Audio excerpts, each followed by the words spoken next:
This is Wild, the podcast where we do what we love, and that is having inspiring, uplifting, empowering conversations live on air. Wild, the podcast airs live Wednesdays on Just TV, Meta TV, 24/7 Roku TV, NCG Television Network, JessFM.ca, and SHH101.ca. Wild, the podcast is sponsored by Wild, the nonprofit, Wild Press, Wild Homes and Gardens Magazine, and Borderline, a Poetic Memoir. I am Diana Kouprina, co-hosting this episode with Ashton Lauren Ryan. And this evening, our guest is the inspiring BK Kate Jackson, an author, developmental editor, book coach, and a journalist with bylines in HuffPost, the Los Angeles Times, The Sun, Whale Road Review, Hippocampus Magazine, Wired, and more. She earned a BA and an MA from UCLA. Kate is the editor of the anthology Relative Strangers, Inheritance, Identity, and the Meaning of Family, and the founder and editor of Severance at severancemag.com, a magazine and community for adoptees and individuals who've discovered misattributed parentage. Kate, welcome to the show. We're so grateful you're able to have this chat with us. I'm happy to be here. Thank you for inviting me. So to kick off, can you just tell us a little bit of how you got started as a writer? Was it something that you always knew you were going to do? Almost always. I started out being more interested in photography, and I really thought that I might want to be a photojournalist. And I found that I was a little too bashful, really, to be a photojournalist, because you have to be bold and you have to sort of get in people's faces, and you just have to be a little bit more aggressive than I was. And so I kind of switched to writing, which was it's a better fit for an introvert. So I started out in journalism, and I was a journalist, or have been a journalist, for a couple decades, mostly writing about health and psychology and grief. And then when I began to have the family changes that is the subject of the book, I kind of shifted to wanting to do more creative writing, creative nonfiction, so that I could tell some of these stories. I'm still a journalist, but I'm a little bit more interested now in the more personal, the memoir. So I shifted to that, and I've been working on a memoir and working on these stories. Can you tell us, our audience, just a little bit more about the stories that you've been working on? My personal stories or the book? Well, both. Well, personally, I just began to tell. At first, I was writing about my mother, who was absent from my life, my whole life, really, since I was an infant. And it's not an easy thing to write about absence, to write about someone that you know nothing about, basically. And then I discovered that my father, the man who raised me, was not my father. And that, as my husband likes to say, was, the plot changed. And so I kind of shifted. That's a big plot change. Yeah, plot changed in a big way. So I shifted. Can we ask how you found out, or is this part of the book? No, not really. My story isn't very much part of the book. It's just in the introduction. I found, let's see, it's complicated. So my whole life I didn't know anything about my mother, but that was before the internet. It was hard to search. And I tried, and I didn't get very far. But when I was in middle age, purely by accident, it was a whole serendipitous thing. I was looking for someone else in the death index, and I found my mother. I realized that there was this setting that I'd never noticed before, an advanced setting. And I found her, and so I kind of immediately scrambled to, Google everything I could find, and I found an obituary. And the obituary said that she was survived by 6 children. I had no idea. I never even imagined that she would go on. She left my brother and me, and she had another child she put up for adoption before those 6. Oh, wow. I didn't even begin to imagine that she would have more children. So you guys were not part of the 6. That's completely separate. Other 6. Oh, wow. Entirely other 6. They knew nothing about us, and we knew nothing about them. And I debated for a while. I kind of went back and forth about should I or shouldn't I, and am I gonna upset them? Am I gonna just let out a big secret, which of course I did.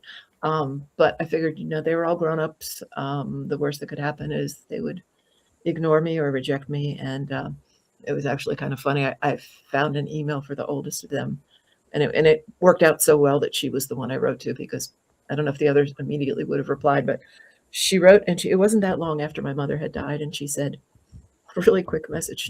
And I had said, if your mother was such and such and she was born at this time, then she's my mother too. And she wrote back and she said, I'm still grieving the loss of my mother, and if this is a scam, it'll make me very upset. But on the other hand, I want to know everything about you. And we started this, That's such a nice, oh, that's very nice. oh, That's so accepting. she couldn't have been more accepting. We immediately started emailing, like probably almost nonstop for a day, back and forth. And she was like, I want to know everything. I want to know all about you. And she couldn't be more family oriented, more welcome. She was thrilled. We were both thrilled. It was like dating, is that kind of, I want to know everything about you right this minute. And she Yeah. sent me pictures, and I had never seen pictures of my mother as an adult. I saw her when she was just married to my dad. And we just went back and forth, and she told me about my other siblings. And that went on. I talked earlier about being bashful. She was too. And if this had happened to me now, I would be on the phone immediately. But we did that for 3 months before we even spoke. And then she sent me a message, and she said, I was thinking maybe she lives in Florida and I live in Pennsylvania. She said, maybe I could come up for a visit if you don't mind me inviting myself. And she said, if it's not too soon. I was like, it's not too soon. And so she did. And then she began coming up like every Christmas. And I went down to Florida, and we would have family reunions in North Carolina. Found this house on a mountaintop, and all the siblings got together. And this is a long way of answering your question, Ashton. At these reunions, at these reunions, one of my sisters-in-law, one time she said that she thought those 6 had different fathers, which struck me as really odd, because this was sort of before DNA testing. It was just, it wasn't a thing that people talked about really. And so it just seemed like a strange thing to say. And then she said, also, they don't look like each other.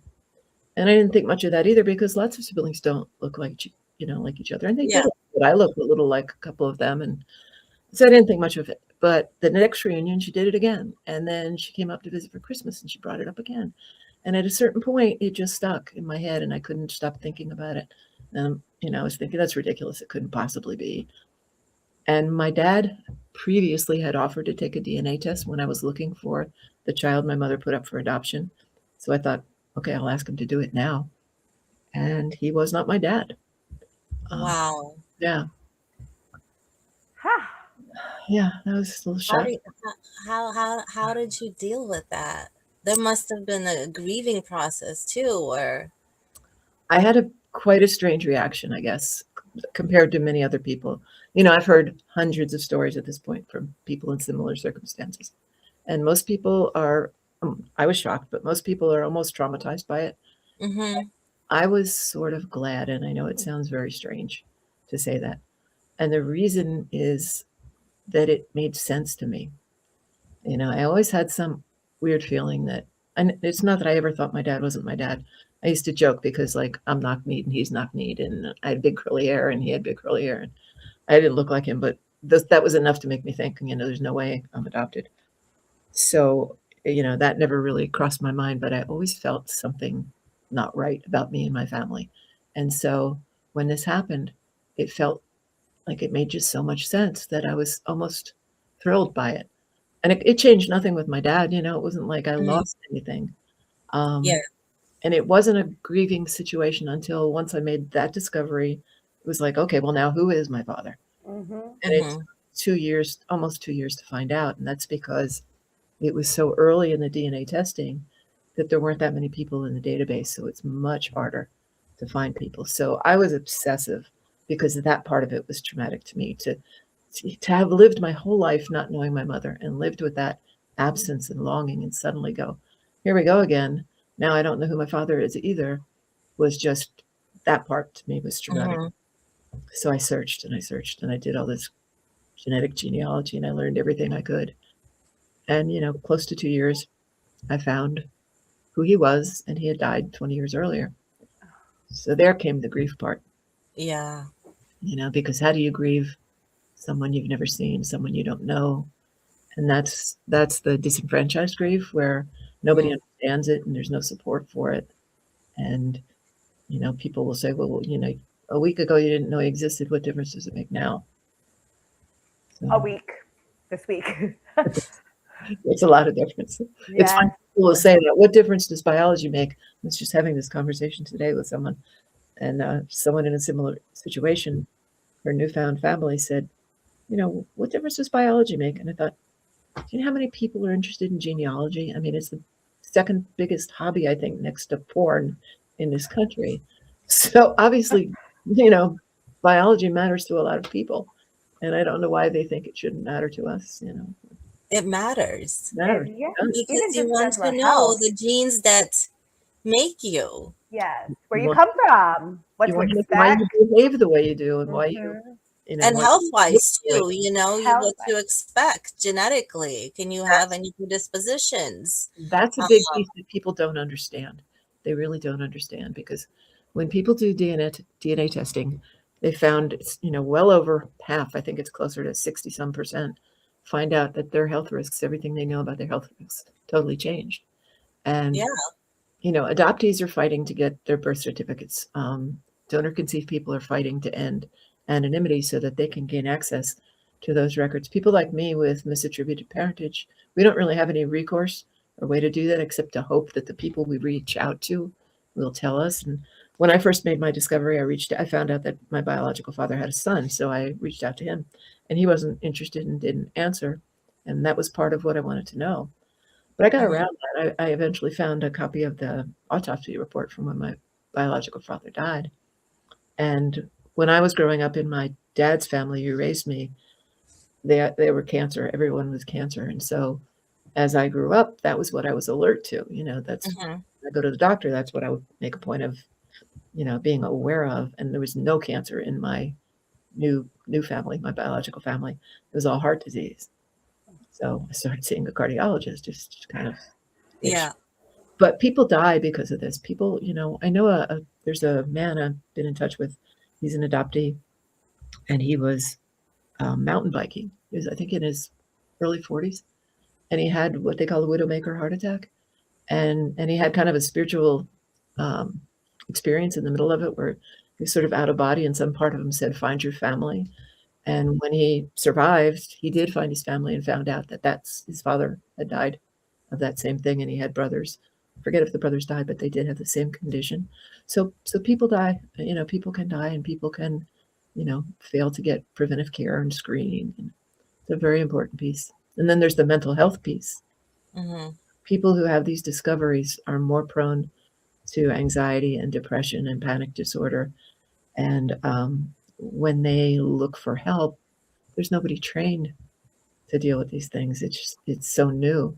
And it's, we haven't talked about how common it is. I mean, this is not it's millions of people are having these discoveries, millions. And so when people go to find a therapist, there's nobody who really, and I have heard where people find a therapist and tell the story, and the therapists are like, what difference does it make? Which is enormously frustrating to some Are people. they not trained?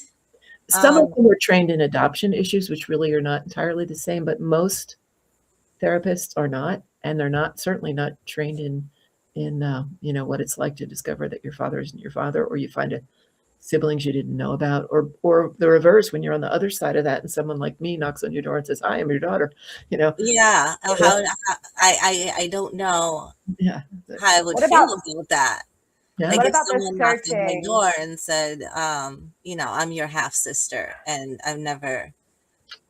Something to think about. I like to believe I would be welcoming, but I know it would be like Shocking. shocking, Doesn't it shocking. kind of depend where they came from too? Like which parent? Like in my opinion, I'm like, mom, what? But dad, okay, well, There's sibling. well, kind of that. I mean, that you would think that's true, but a lot of people a lot of daughters particularly get pretty upset when they find out their dads have had affairs, and they take it out on us. Yeah. It's like, I don't want to know you because you're the reason. You're the, You but know, you're not the reason. no, we're not the Not reason. even a little. Not. absolutely no connection You know, whatsoever we in that. can't tell we were born, you know, it's like if they Yeah. there, we didn't. It's So always broken my heart. My stepmom is well, Canadian. She was adopted in Canada. And so I don't know if it's similar to the United States, but she had the hardest time finding her biological mother. She wanted to know her health. She wanted health, had health questions. She wanted to know her ethnicity. The way she looks kind of like Native American, like distinct, like all these things. Her mom, and it just, I'll never forget for years. And I'm thinking like years and years and years since as long as I can remember, she was searching for her mom when she finally found her through it was like through a Catholic church or something back in the day. Yeah. And the mom, they got in contact with the mom, and the mom said no, refuse. And that just broke like that. I can't, I mean, a 55-year-old woman to come in, she found out she had a sibling, and it was the whole thing was just, she was completely denied and shut down. And that might be the worst. I don't know what's the worst. Again, I think that's the worst. I mean, of all the, I know all the difficult aspects of this, and I think that is to me, that's the worst. Those are the hardest stories. If you find, like, I think my mother would have done that too. I don't think if I had found her when she was alive, I don't think she would have accepted me. And when fathers don't even acknowledge, let alone accept, and mothers too, when people make these discoveries and they go, they do the DNA test, and they go, hey mom, something's not adding up here. Often they'll deny it. And so there's that frustration, or they'll want you to keep it a secret. But the rejection, and it comes from so many different places. I mean, it comes from the biological families that you reach out to. It comes from the family you were raised in. They can reject you too, or just refuse, shut down. It's so hard. I mean, I've been so lucky. I've only had 1 out of 9 siblings not be interested, and the rest are lovely, really wonderful. The one brother, that's all. I mean, unfortunately, he's the one I could have learned something about my father from, but it's okay. I got all these other great sisters and brothers, so I can't feel too bad. But I know a lot of people who never have that happen, and that is such a big trauma. Oh, I think that's such a big like rejection. Yeah. Because you already have this fear. I imagine if you're adopted that why didn't my parents want me? Yeah. And then you finally find them, and you hold on to hopes, thinking Yeah. they will accept me. There will be but there will be another story. There will be a story of, I'm sorry. Yeah. A story of, we're sorry, we had hard times, but when you go there, say no. I'm sorry, I lost all of what you said somehow. Oh, that's okay. I don't even have to. I was just kind of going off on my spiel, just picturing how heartbreaking it is for It's unimaginable. people reaching out and someone saying no. I don't know how people ever get over that. I really don't. If it had just been that one brother and he never was interested and I never got to learn about my family, I don't know if I would have gotten over it. But since I have all the others, I can. But so many people don't. They don't get. Sometimes they won't get the father, but they'll get the siblings. But that must just be such an incredible wound.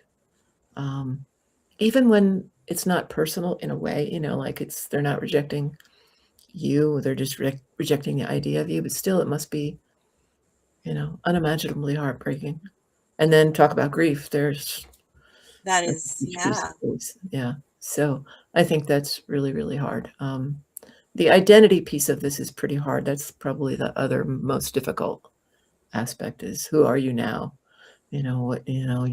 Your religion may change, your ethnicity may change, everything about you, everything you think you ever knew about yourself is suddenly in question. And when it's something that's been kept from you, like when it's been a secret that's kept from you, which isn't always the case, and people feel like a secret and they feel betrayed, that's hard too. That's really hard. But the identity part, finding out that you like in my case, the dad who raised me was Ashkenazi Jewish, which I didn't have any deep interest in the religion or the culture or knowledge about it. So for me, it wasn't as hard as it might have been for someone else to suddenly realize I didn't have any of that and that I am in fact Sicilian. It's like, it's a big shift, you know. That is, It yeah. also made sense to me because I've always been, you know, like crazy about everything Italian, so it made sense. Yeah, that's a hard part. How were you able to overcome it and create a community and do the anthology? I think doing all that stuff really helps. Being in community is really important. I think when people have these things happen, when it happened to me, you know, it was so early on that there wasn't, the only thing there was one private Facebook group, and Hmm. that was it. And so a couple years later, I started that online magazine just to try to create a little community in a place where maybe people, I was a magazine editor at the time, and it made sense to me. I could just do this pretty easily, create a magazine. It wasn't a, you know, a profit thing. It was just a thing where people could submit their stories. They didn't have to be writers, just people to tell their stories. And so it'd be part community, part um, resource, you know, information. Um, and so I connected with a lot of people. And then as the testing became more popular and this became more prevalent, various resources popped up. There are now so many podcasts for people like me, and there are books, and there are, you know, all kinds of things. So there's big community now, and doing it, you know, being involved in that has helped a lot. And it's nice to be able to facilitate people's stories and help them, because people have tried to silence Hmm. people like me, and even more so adoptees. Are the stories in the anthology are written by adoptees, people like me, and donor conceived people. And particularly adoptees, people have always been trying to talk for them and tell them, you know, they should be grateful, and, you know, this is your story. And so for people who've been silenced or who've been asked to keep a secret, telling their stories, you know about this, how powerful it is to tell your stories. Yes. It's important, and it's become I'm a real champion of people telling their stories, because I'm not sure that I believe necessarily that writing, the act of writing, is healing, but the act of speaking your truth, I think, is very healing. I think it's, you know, even if nobody sees it, even if you only write it for yourself, it's Yeah. important, really important. Yeah. And being able to read it aloud. I'm just really thinking about that because the last workshop with Noon Miracle we did, Ashton and I were both part of it. Yeah, It was Grieving Out Loud with you and Amy Ferris. We had Amy Ferris on air a few weeks yeah, ago. She's amazing. she is But just amazing. the two of you together, that was just such a powerful workshop. It was amazing. She told me, you know, how powerful it was, but until I, you know, was there, I didn't understand. Yeah, It kind it made me realize that I've been grieving so much, so many things, and I always try to put a lot of sugar over it and of. say there's the positive upside to Uh, this. Yeah. what are we learning from this? Um, Yeah. Right, right, and just, exactly. I really, by taking the workshop, I really did go into myself and really sit with that grief. And then I felt the anger, and I realized, wow, I've been going through these stages. Yeah, Usually I get stuck in my denial where it's, not a right. big deal. It doesn't matter. Get over it. You Yeah, know, right. Get over Get over it. yourself. Yeah, it's My right before. grandmother passed. I said, it's okay. She's spiritually with me. We're good. Um, but then there was this other grief where I couldn't go to her funeral. I'm stuck in the US. I can't leave. And that just, I hadn't seen her in over 20 something years just because of my own immigration situation. And I'm literally stuck without a passport in the US. yeah, Um, that's and so hard. it was just, that's a grief. Oh, But yeah, I know even when it happened to me, it was so much easier to just, say that she's in spirit with me. We're together now. But I didn't allow the other part, the grieving part. And the workshop really let me see that because when I was searching for words and I talk about it, even with my sister, we'd realize that no, we're grieving. Like we're going through this grieving yeah, process over a lot from childhood to just yeah, being here. yeah. And you can't do it alone. No, That was the out loud part, because if you don't put it out there, it stays, you know, in your body. It stays in, I think it's everywhere in your body and your mind. And if you don't talk it out, and that, these are very similar situations, grief and this, all these stories that I'm telling is partly because they're both, I don't want to say socially unaccepted, but I think in a lot of ways they are. People don't want you to talk about grief. None of us, we're uncomfortable with it, just like people are uncomfortable talking about, you know, infidelities and all these Mhm. things. But they're Right. the most universal experiences in life, practically. I mean, grief certainly is. Yeah. And so how can these things be so everyone experiences them, and yet we can't talk about them? Because That nobody has wants to to be change. uncomfortable. We want Exactly. We our don't want. instant gratification. Sorry, No, just we complaining don't want to about be. our people. No, it's very true. We don't want to be uncomfortable. And Mhm. and also the other thing that's similar, what I've discovered in people who have experiences like mine, when it first happens, they need to say it over and over again. They need to tell people. Somebody asked me, "Did you tell anybody?" I told everybody. You practically go to the grocery store and you find a way to, and it's the same thing, not exactly, but with grief, I think people need to tell their stories, especially initially. They need to tell it over and over again. And writing is just one more way. And I think speaking is just as important. It doesn't have to be writing, but somehow sharing it, getting it out of us, and then the reverse, like I think we were saying last night, receiving it is just as important as Mhm. doing it when we take other people's stories and bear witness to their experiences. It's important. It is important, and it feels like we're not alone, and I feel like that is one of the most important things, and you don't really think about that. Right. Consider it, like to not be alone in this world is the most Right. wonderful feeling. And when we start to break it all down, grief, all the different emotions, I mean, Yeah. we're blessed to, I feel very blessed to have been in this little community. And I mean, actually it's not a little community, this community, growing community of New Miracle, all of it. It's Yeah. amazing. It's amazing It just is. to witness. It's awesome. It is, because it's very isolating.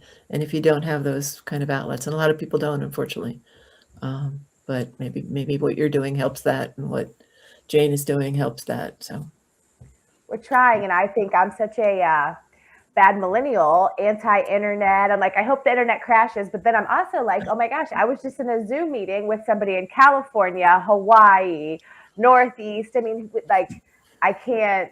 You can't complain. I can't no. complain when we have these reads like this. It is a good time to be alive. Yeah, I think we learned that lesson in COVID, that it Yes. technology may have its well, we know technology has its problems. We experienced that tonight. Um, but it really does pull people together as much as it pushes them apart sometimes. It has the power of connection.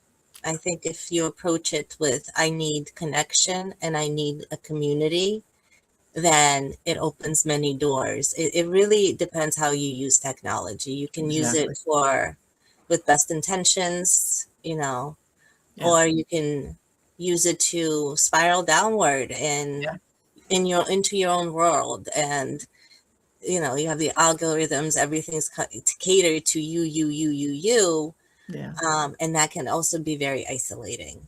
It's true. And But if you use it intentionally and for the right reasons, and to reach out rather than just mindlessly be scrolling through things, and you know. I mean, even with this podcast, I'm in Massachusetts, Ashton, you're in Florida, Oh, and Kate, you're in oh, Pennsylvania, yeah. and we're airing live in Canada. So that's pretty cool, right? What a time to be alive. That's it. Isn't it? Well, we do have about 10 minutes left, and I do want to talk about the anthology with you, Kate. Okay, sure. What was the process like? What were there any challenges you faced? Um, Challenges. I think the only real challenges were, when you have that many writers trying to wrangle everybody and keep people organized in writing. Um, the only other thing was choosing. I had a lot of material, and I started out with maybe half of it were people I was already aware of. I knew their stories, and they were, somewhat well-known writers, and I knew their stories, and I wanted that, but then I still needed some more stories, and you need to open it up to other people. So there was a submission process, and I got a lot of good pieces, and it's very hard to say no, and it's hard to choose. But I had to end up choosing stories that I thought would kind of show the breadth of the experience, all the different possibilities. So turning people down was tough. The rest of it was kind of a joy. Promoting it is hard. Now that part is difficult. That is really difficult. And it Yeah. actually takes more time and more energy than putting the book together in a lot of ways. But Can it's you help exciting. us? Can you give us some recommendations for promoting our own all of the things? I'm learning some things. Yeah, maybe I could. Yeah. Um, but yeah, it's working. I mean, I'm starting to make some headway on that. But it's a small press. Most writers these days, unless they're doing books with the big five Hmm. companies, they don't have support for publicity. And none of the smaller presses can afford that. So you really do have to do everything pretty much Yeah. yourself. Yeah. So, um, but there weren't other challenges really that I can think of. And one of the interesting things is, I had an opportunity to meet a couple of the contributors that I hadn't met. I haven't met at least half of the people. I was traveling and passing through where they live, and we got together for coffee.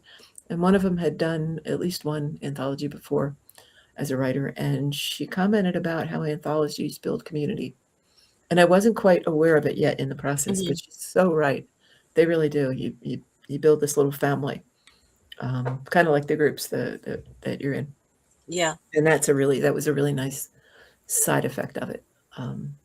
That and just being able to empower people to, what I really hope the anthology does is empower more people to speak their truth and do the things we were just talking about, recognize how important storytelling is, validate other people so they don't feel alone, and also show people outside of our community why it matters so much, why we care so much.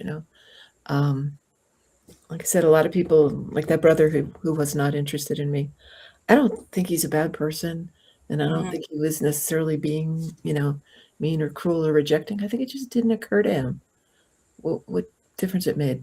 And so if we could show people through these stories what it feels like to be on this side of that door, Hmm. um, I would love that. I don't know how to get the stories beyond the community, but I hope we do. I really hope we do, because I think that's equally important. Try to bridge some empathy and compassion Yeah. for people who may come knocking at their door. You know. Well, and it's become, like you said, I don't know what the statistic is, but it's a pretty high amount of people that are coming, the DNA, ancestry, and all those things, finding out that they have extra siblings, their parents aren't. I mean, it's becoming, common isn't the word, but it's becoming a thing. I feel like everybody knows somebody I now, think, yeah, I think we right? all know somebody who put down $99 and spit in a tube. I can tell you the statistics, though, they're pretty amazing. Is more than 40 million, probably closer to 45 million people have tested, and research has shown that 25% of those people have discovered an unknown close relative. So 1 in 4 of everybody who tests, and then 1 to 5% find an unexpected father. I mean, that's Ah, millions of people. I mean, it's truly millions of people. It's just mind blowing how many. And that's just people who test. I mean, then there's the whole other population who this is happening in their lives. They just don't know it. mhm. But maybe if they test eventually, they will. So it's huge numbers of people. Hmm. Incredible. It is incredible. So Yeah, it's scary. It's kind of scary. It's it is. like it almost doesn't seem real. Not scary in a bad way, but right? Like it's It doesn't seem real. It still doesn't seem real to me. And what's bizarre to me, especially having grown up not knowing my mother, is I spent an entire lifetime where my life was characterized by the fact that I had an unknown mother. That was my reality. And so I think a lot now about what if I had never found out? I would still be someone who didn't know any of this. I wouldn't know that I had all these brothers and sisters out there in the world. I wouldn't know that I had this other father somewhere. And that's just really hard for me to grasp. I can't imagine it. I just can't imagine it. And it was all because of an accident, an accident. I know. It's crazy. now when does the anthology come out? Is it? Comes out next Tuesday is the publishing day. Yeah, next Tuesday. And where can we find the title? Tell us everything about it. Okay. It's relative strangers, inheritance, identity, and the meaning of kinship. And if people went to my website, there are QR codes for all the different ways you can order it, and that's www.bkjacksonwriter.com/book.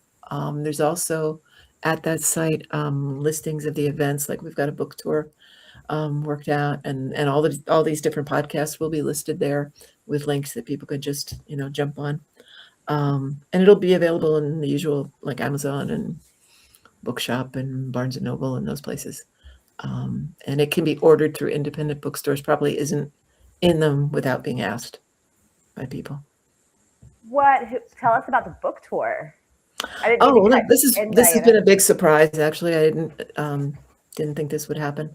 You typically have to plan those things many months in advance, and because of the nature of the small press, I wasn't able to do that. But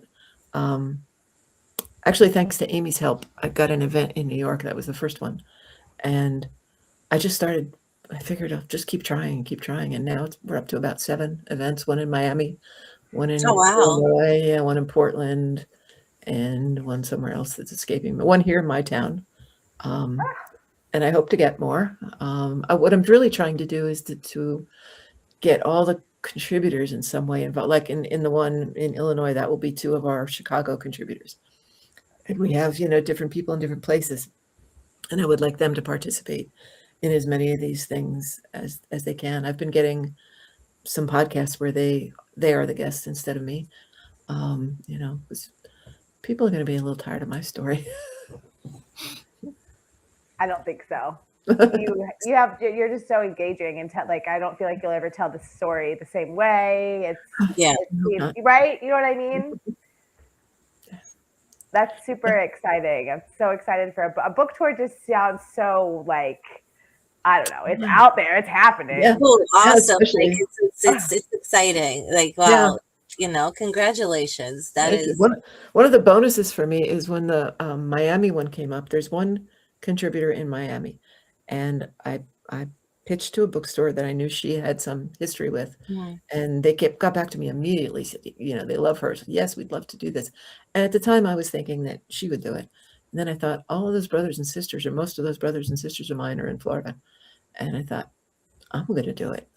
So it turned into a kind of a double wonderful thing for me that I'll get to see. I haven't seen them in a couple of years. So I'm really looking forward to that. Yeah. Florida's a great state. Just as long as you don't require any basic health rights.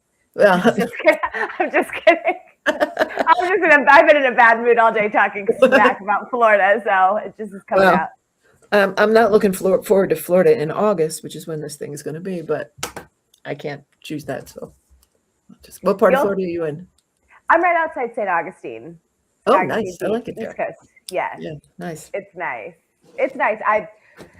It's hot. We're officially, my son's birthday is tomorrow, and we're going to a water park because that's literally the only thing I could do with a little 7-year-old boy and his friends without I'm not doing anything indoors. Oh no. It's starting, yeah. Yes, it's warm. We met him last night, right? Yes. Yes, he usually pops in and says hi. That's cute. Well, we have about 1 minute left, and with that minute, just want to throw back and just give you, Kate, just one more time to repeat how people can connect with you, find the community, and pre-order the book if it's available now to be pre-ordered. Yeah, it is. My website is www.bkjacksonwriter.com/book. They could also go to severancemag.com. It's SEVERANCEMAG.com if they're interested in the magazine. But the website will show everything about the events, the podcasts, the order QR codes and links to all the various places they can order. This reminds me that I have to put this on there, but on Monday, we're going to have a little online virtual book party. And if anybody wants to come to that, email me and I'll send a link to it. Oh, amazing. Fun. I might just take you up on that. I hope you do. Yes. We'll celebrate. Yeah.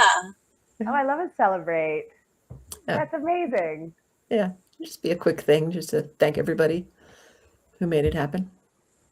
Well, congratulations. Thank you. Thank you so much for being here. Oh, Of course, we'd love to have you back anytime. Once thanks. the book is out, help you kind of promote it the best way we can. Oh, that's wonderful. And we really appreciated your time. So thank you so Thanks. much. Thank you And for to our inviting me audience, and giving me the chance to talk about it. of course. I think there's should be so many in-depth conversations about it. Just it's important. And if we can do our small part by getting the word out, then we're happy to do it, right, Ashton? Great. Yes. I'm glad to be here. I like the way you do what you do. So Oh, thank you. Oh, that means a lot. Thank you. Thank you so much. Well, with that, to our audience, thank you for tuning in. Until next time, and please, please fill yourselves up with so much love that it spills onto others. That's so important right now, especially with everything we're going through, living through. Just calm yourself down.